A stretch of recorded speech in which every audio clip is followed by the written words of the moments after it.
Pour ne rater aucune de nos vidéos, n'oubliez pas de vous abonner et d'activer la cloche. Qu'est-ce qui s'est passé aujourd'hui? C'est qu'on a eu une perte de pouvoir d'achat comme on n'a jamais eu depuis 1970. L'ensemble de la société française s'est appauvrie. Et c'était le point de départ. On en avait parlé ici. Pour écarter la question des salaires et de l'augmentation des salaires, c'était de dire il y a une boucle salaire-prix et donc on ne peut pas toucher, ça va nous amener à l'hyperinflation, c'est surtout pas ce qu'il faut faire. Et ce point de départ, aujourd'hui, il a été contredit par les faits. Bonjour tout le monde, je suis ravie de vous retrouver pour un nouvel épisode de l'Instant Porcher. L'Instant Porcher, c'est un petit moment qu'on se prend entre nous avec Thomas pour analyser, décrypter et avoir les clés pour comprendre ce qu'il se passe autour de nous. Cela fait déjà plus de 3 mois qu'on tient le pari qui a pu sembler fou, faire tourner une télé d'infos indépendante et engager des luttes. Merci pour votre force, le média ne tient que par vous. N'hésitez pas à rejoindre l'aventure de manière pérenne en vous abonnant à partir de 5 € par mois pour soutenir la première coopérative médiatique de France sur le petit écran. Bonjour Thomas.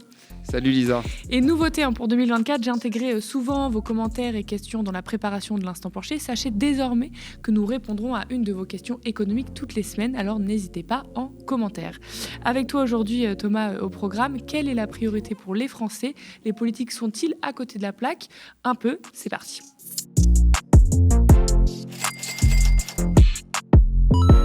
Quelles sont les priorités que doit mener le gouvernement selon les Français? À entendre presque toute la classe politique qui savent toujours très bien ce que les Français veulent, et au vu des débats politiques, cela pourrait être l'immigration, cette fameuse fracture identitaire en France, la sécurité.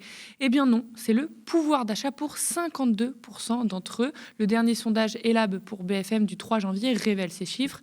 Vient ensuite la santé pour 35% d'entre eux, puis la sécurité 28%, l'immigration 26% et l'éducation 21%. Seuls 20% des sondés estiment que l'année qui vient sera meilleure que 2023. On dirait que les Français partagent ton constat de la semaine dernière, Thomas. Toi, comment tu interprètes ces résultats? Est-ce que tu es surpris? Absolument pas. En fait, la priorité des Français, c'est le pouvoir d'achat. C'est-à-dire, c'est comment ils vont tenir avec un salaire plutôt faible la fin du mois. C'est-à-dire pouvoir nourrir leur famille, pouvoir se déplacer, éventuellement pouvoir dégager, en faisant des arbitrages majeurs sur la consommation, un petit peu d'argent pour faire des loisirs, et puis comment ils vont pouvoir peut-être se payer des vacances. Il y a toujours un tiers des Français qui ne partent pas en vacances. Donc, quand on regarde la distribution des revenus, on se rend bien compte que pour une grosse partie des Français, la priorité, c'est le pouvoir d'achat. Et ce qui est assez étonnant, c'est que finalement, dans les médias traditionnels ou ailleurs, on ne parle que très peu du pouvoir d'achat. On parle de tous les problèmes annexes, l'immigration, par exemple, qui fait beaucoup débat, ou des agressions qu'on verrait à l'extérieur, qui font aussi beaucoup débat. Mais la question du pouvoir d'achat, on en parle très peu. Et je dirais même qu'aujourd'hui, beaucoup de politiques ne parlent que très peu du pouvoir d'achat et sont plutôt dans l'instant, l'actualité du moment, pour avoir une réaction, pour pouvoir faire des médias. Mais la question de comment on reprend en main l'appareil économique pour pouvoir dégager du pouvoir d'achat, ces questions, on en parle de moins en moins. À la dernière présidentielle, elles ont été pas mal écartées. Est-ce qu'il y a une grosse évolution par rapport au pouvoir d'achat là, sur ces 15 ans? C'est ça en fait, c'est-à-dire qu'est-ce qui s'est passé aujourd'hui? C'est qu'on a eu une perte de pouvoir d'achat comme on n'a jamais eu depuis 1970. Mais vraiment, l'ensemble de la société française s'est appauvrie. Mais on ne part pas d'une situation qui était bonne, on part d'une situation qui était très dégradée. En fait, le pouvoir d'achat a stagné pendant 10 ans. Entre 2007, avant la crise, et 2017, le pouvoir d'achat a stagné pendant 10 ans. Ça ne s'était jamais vu. La dernière fois, il y avait une stagnation après les chocs pétroliers de 6 ans. Après, en 70, de 6 ans, et puis c'était reparti. Là, on a eu 10 ans. Donc, la perte de pouvoir d'achat que nous avons connue après le Covid s'est faite sur une dégradation très très forte du pouvoir d'achat la décennie précédente. Les Français ont un vrai problème de fond structurel de pouvoir d'achat auquel s'est ajoutée l'inflation qui a été vraiment la baisse de salaire réel la plus forte que nous avions vue depuis 70. Et les promesses autour de l'inflation qui seraient moins fortes pour 2024, qu'est-ce que tu en penses, toi? On ne sait pas. Qu'est-ce qui s'est passé? Vraiment, il faut le rappeler, même si c'est un peu technique et même si on l'a déjà dit. Il y a eu cette inflation qui est due à des désordres du commerce international au début et à la guerre entre la Russie et l'Ukraine qui impliquait un des plus gros producteurs de pétrole et de gaz qui a fait flamber les prix. On a voulu se passer via des sanctions de cette énergie-là, mais quoi qu'il en soit, les prix auraient flambé parce qu'il y avait un gros producteur et que sur le gaz, sur le pétrole, on est sur des marchés où il y a très peu de marge de manœuvre. Donc les prix ont augmenté. Et là, le gouvernement, plutôt que de se dire les prix augmentent, pas de manière complètement démesurée, ça il faut le dire, pas de manière complètement démesurée, plutôt que de se dire on va faire en sorte que la partie la plus faible des salaires, c'est-à-dire ceux qui sont en dessous du salaire médian, et on pouvait un peu monter même au-dessus, soit protégés via des indexations, comme c'est le cas du SMIC qui a été protégé, ils ont décidé d'augmenter les taux et de freiner l'activité pour faire redescendre l'inflation. Donc il y a une dizaine d'augmentations des taux, ce qui a freiné l'activité. On a 0,8% de croissance. En zone euro, on est à 0%. En Allemagne, on est en récession. Donc on a freiné et on a eu peu de création d'emplois. Donc on a freiné l'inflation par la baisse de l'activité. Et là, le gouvernement dit que c'est une victoire parce que l'inflation a diminué, ce qui est vrai. Là, les prix ont augmenté moins vite que les années précédentes, sachant que les années précédentes, ils avaient augmenté très fortement, plus de 20% sur l'alimentaire et 13% de manière générale. Sauf que là, qu'est-ce qui se passe? Nous avons un autre conflit d'une brutalité intense entre Israël et Gaza. Si Israël continue à ne pas écouter les appels de la communauté internationale qui disent que maintenant il faut cesser le feu, il y a un moment, la rue des pays arabes, notamment des pays producteurs de pétrole, va se rebeller. Et les producteurs de pétrole vont faire comme en 70. Ils vont baisser leur offre pour punir les pays consommateurs, qui sont les pays européens, mais également en Israël. Ils vont baisser leur offre, les prix du pétrole vont augmenter. Et là, l'inflation est repartie, puisque notre inflation dépend à 60% des prix de l'énergie. Et l'électricité va augmenter l'année prochaine si les prix du pétrole augmentent. Donc aujourd'hui, le maître du temps et le maître de l'inflation, c'est la géopolitique. Le gouvernement, il va répondre comment? En réaugmentant les taux et en réimpactant l'activité. Donc ça risque d'être compliqué. Donc espérons que ça se passe bien, mais rien n'est sûr. Toujours dans les promesses pour 2024, le gouvernement vante des changements pour cette année comme la revalorisation du SMIC, 1,13%, donc 15 euros par mois, l'augmentation de la gratification de stage, 4,35 euros par heure contre 4,05 avant. On va regarder un petit magnéto. Puis au 1er janvier, il y a plein de trucs qui augmentent. Le SMIC, 15 euros de plus par mois net, les minima sociaux, le RSA, les pensions de retraite, près de 5%. Les gratifications de stage, tiens, elles augmentent de 7%. Je cite Elisabeth Borne, « Tout au long de l'année 2023, avec mon gouvernement, nous avons œuvré pour répondre à vos préoccupations et vous protéger. En 2024, nous allons continuer. » Est-ce que tu partages ce constat? Non, mais il y a des règles. Le SMIC est indexé sur l'inflation. Donc, il augmente normalement selon la règle. Et effectivement, il a augmenté. Donc, attribuer ça au gouvernement, cette augmentation, c'est faux. C'est dans la loi. Et le gouvernement, même sur un certain nombre de points, il n'a pas augmenté, par exemple, les retraites au niveau de l'inflation. Il les a augmentées les années précédentes, mais pas au niveau de l'inflation.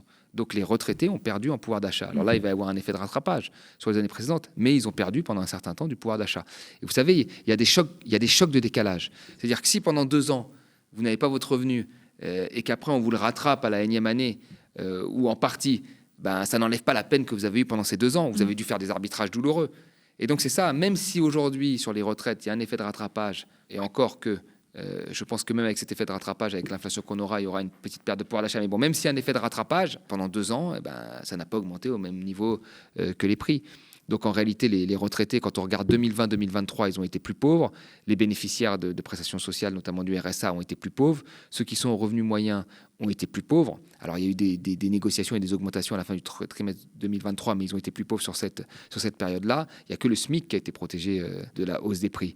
Donc en fait, le gouvernement, il s'octroie des choses qu'il n'a pas fait, qui étaient normalement automatiques et dans la loi. Et tu disais, les gens deviennent de plus en plus pauvres, sauf cette infime plus riche et les grandes entreprises qui, elles, au contraire, s'enrichissent. Mais oui, là je rajoute, ceux qui ont pris l'ajustement, c'est en fait les salariés. C'est eux, parce que les marges ont été préservées. Donc l'ajustement a été pris totalement par les salariés. Et ça, c'est assez impressionnant. Ça a été quelque chose de fort sur une situation dégradée, et les gens ont fait avec. Et les entreprises ont préservé leurs marges. On dit oui, les investisseurs, ils gagnent beaucoup parce que c'est eux qui prennent tous les risques. Et en fait, on voit que quand il y a quelque chose qui arrive, finalement, c'est pas eux qui ont pris le choc. Exactement, tout à fait.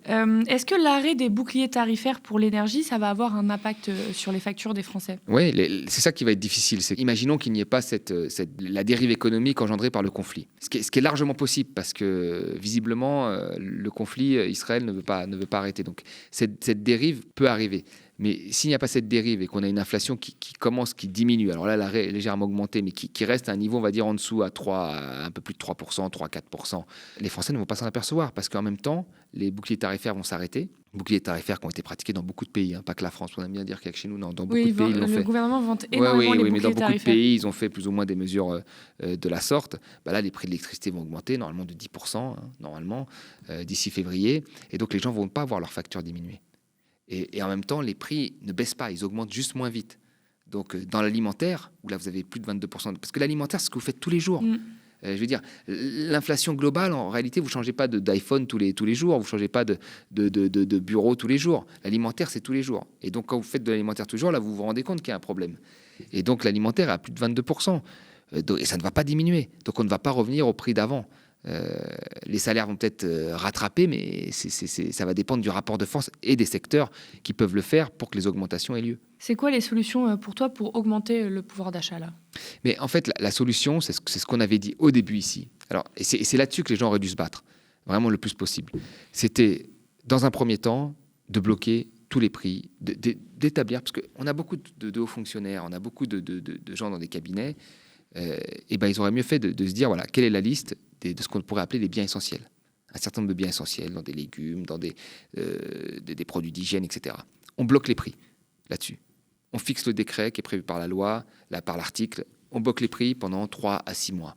Comme ça, on établit un rapport de force avec les distributeurs, qui sont très peu nombreux et qui ont eu des bénéfices records cette année.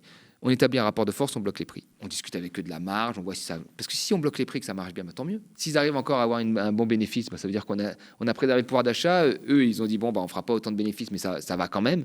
Tout va bien. Donc, il fallait tester ça. Et puis, c'était un bon rapport de force et une bonne base pour pouvoir négocier.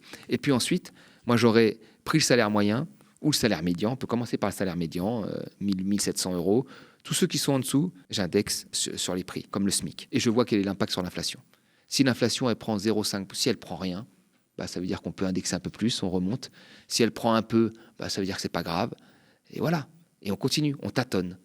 Mais on pose au moins les questions. Parce qu'en réalité, les cadres, même dernièrement, hein, leurs revenus ont moins augmenté leurs salaires ont moins augmenté que les employés et les ouvriers. Alors, ils se sont appauvris, hein, clairement. Mais ils ont plus de marge de manœuvre. Voilà, dans leurs arbitrages, ils ont plus de marge de manœuvre. C'est vraiment les salaires qui sont les plus faibles qui ont pris de plein fouet. Et ceux qui sont légèrement au-dessus du SMIC, eux, ils ont pris tout de plein fouet. Donc on aurait pu faire ça, les indexer, et puis on regardait.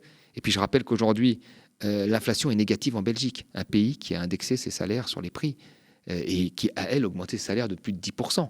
Vous voyez, donc ça a fonctionné, le pouvoir d'achat a été préservé et ils ont une inflation négative. Donc cette espèce de boucle, prix-salaire qu'on a agité pour dire on ne peut rien faire sur les salaires, on ne peut surtout pas les augmenter, et donc c'est eux qui vont prendre l'ajustement pendant que les autres se font des marges de dingue, bah, ça n'a pas fonctionné, les gens se sont trompés. Et c'était le point de départ, on en avait parlé ici, le point de départ pour écarter la question des salaires et de l'augmentation des salaires, c'était de dire il y a une boucle salaire-prix et donc on ne peut pas toucher, ça va nous amener à l'hyperinflation, c'est surtout pas ce qu'il faut faire. C'était le point de départ. Et ce point de départ, aujourd'hui, il a été contredit par les faits. Et jamais il n'a été remis en cause. C'est vrai qu'avec tout ce qu'on vient de dire, on voit qu'il y a un décalage complet avec les priorités affichées par le gouvernement et celles dont ressentent les Français, quoi. Et ce sondage, dont on parlait au début, on constate qu'aucune personnalité politique ne recueille plus de 40% d'avis favorables sur la question de se préoccuper de la vie des gens comme vous. Mais c'est Marine Le Pen qui se détache du lot avec 8 points d'avance sur Fabien Roussel et 11 points devant les cadres d'Europe Écologie Les Verts. Et donc BFM raconte que 24% des sondés estiment qu'Emmanuel Macron se préoccupe de la vie des Français à égalité avec les dirigeants du Parti Socialiste et 2 points devant ceux des Républicains. Pour la chef du parti d'extrême droite, c'est 5 points de plus que l'année dernière. Et BFM précise qu'elle réussit d'ailleurs à obtenir un regard positif, y compris hors de ses électeurs. Elle convainc par exemple 27% des électeurs d'Emmanuel Macron, donc c'est plus 9 points, et 18% des électeurs de Jean-Luc Mélenchon, plus 6 points au premier tour de la présidentielle de 2022. On distingue 2 choses dans ces résultats. 18% des électeurs de Jean-Luc Mélenchon, 27% des électeurs d'Emmanuel Macron. Et on distingue 2 choses là-dedans, c'est la déconnexion avec la politique d'une part et la montée de l'extrême droite devenue un pan entier du nouveau champ républicain. Oui, alors bon, l'extrême droite, il faut toujours avoir ça en tête, que l'extrême droite se fait toujours élire grâce à la droite. Partout. En Argentine, ailleurs, à un moment, il y a toujours la droite qui se rallie à l'extrême droite et ce qui l'a fait gagner. Et qui lui donne justement même une forme de crédibilité en s'associant à elle, parce que ce sont des partis traditionnels. Et on dit, bon, bah, si finalement la droite s'associe à Marine Le Pen, c'est que Marine Le Pen... Donc ça, c'est partout. Donc ça ne m'étonne pas. Quand je mets la droite, je parle d'Emmanuel Macron. Hein. Ça ne m'étonne pas. De tout ce qui va d'Emmanuel Macron jusqu'à Wauquiez, etc. Donc les chiffres ne m'étonnent pas. Maintenant, sur la question du pouvoir d'achat, c'est qu'est-ce qui se passe en fait dans les partis politiques. Je pense qu'il y a une information majeure qui tombe, comme on en a, des conflits, des prises de position des uns et des autres. Chacun doit se positionner en fonction de cette prise de position. Sur les réseaux sociaux, ça commence. Ça amène à des débats sur les plateaux télé et ça amène à la création de l'actu. Et parfois, cette actu, même si c'est agréable à regarder comme on regarderait une pièce de théâtre, elle ne répond en rien à ce que veulent les Français. Et comme la politique aujourd'hui, c'est une politique spectacle, c'est une forme de concours de beauté, et le but, c'est d'amasser des voix pour prendre le pouvoir, et donc de flairer les sujets qui vont faire parler, et ben on en oublie les sujets principaux. Et les sujets principaux, c'est vraiment la question du pouvoir d'achat, du partage de la valeur dans l'entreprise, l'évasion fiscale, l'État stratège, c'est-à-dire quelle transition, avec quels moyens, les services publics. C'est des choses qui sont dans la vie de tous les jours. Quelqu'un qui prend un train, il y a 10 minutes, 15 minutes de retard, une demi-heure de retard tous les matins, là, il y a une vraie question. Mais vous voyez un débat demain sur le fret entre, je sais pas moi, Beaune et Jean-Luc Mélenchon. Ça n'arrivera jamais. Les services publics, c'est pareil. Vous allez dans les hôpitaux, là, les urgences sont encore saturées.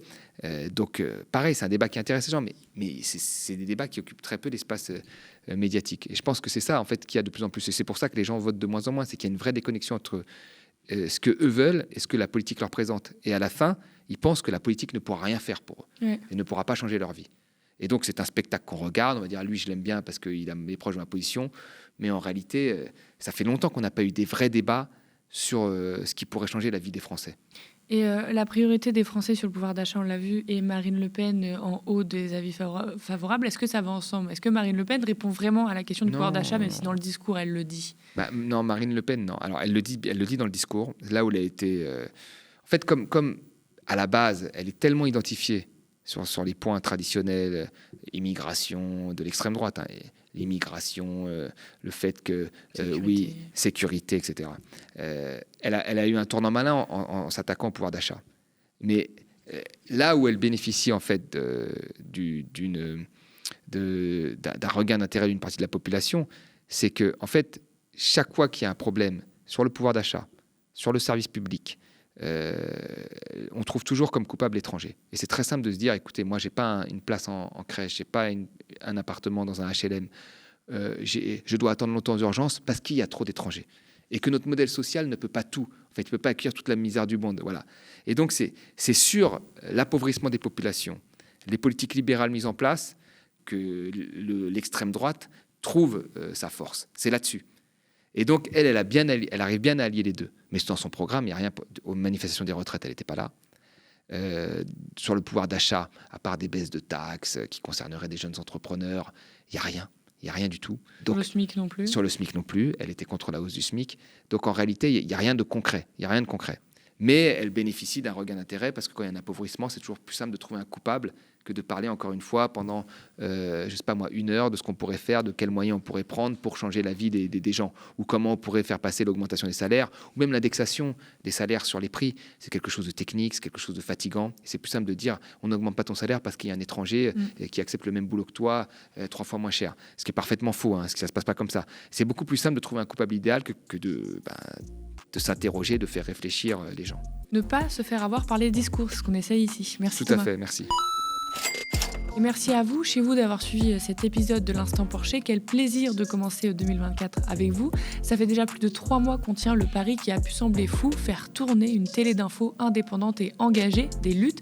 Merci pour votre force, le média ne tient que par vous. N'hésitez pas à rejoindre l'aventure de manière pérenne en vous abonnant à partir de 5 € par mois pour soutenir la première coopérative médiatique de France sur le petit écran. Nous sommes ravis de décrypter l'actualité avec Thomas chaque semaine. Merci pour tous vos pouces en l'air et commentaires qu'on lit sous la vidéo. Spectateurs, abonnés, donatrices et sociaux, je vous dis à la semaine prochaine.